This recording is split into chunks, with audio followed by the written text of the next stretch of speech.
bank regulators who are coming in that are just as tight as they can be.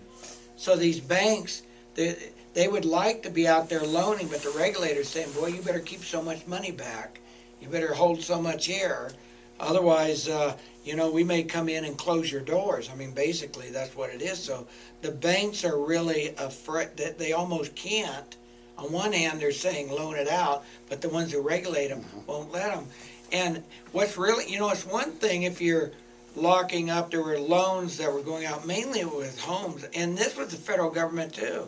The federal government basically forced banks that they had to have a certain percentage, and I think everybody should be able to own a home, but if you can't afford to pay back your home, you shouldn't have it. You're not doing anybody a favor by getting them into a home and having these interest rates that go from 4%, go up to 7%. What you owe them doubles almost in 4 years, which are the kind of things they were forcing. So that brought this whole thing on.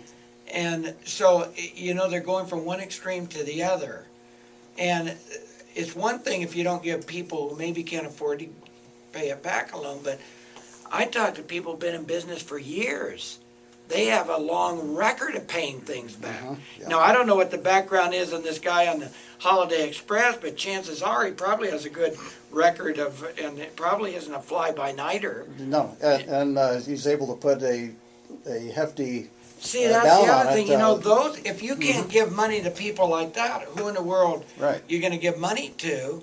I mean, it's ridiculous. There's that problem. The other problem is these new laws they're coming up with. You tend to go from where you need to have more control. They go from one extreme to the other extreme. Many of these laws that are back there now that they're proposing put so many restrictions on these banks. It's going to raise the cost so much. It's really going to make things even worse.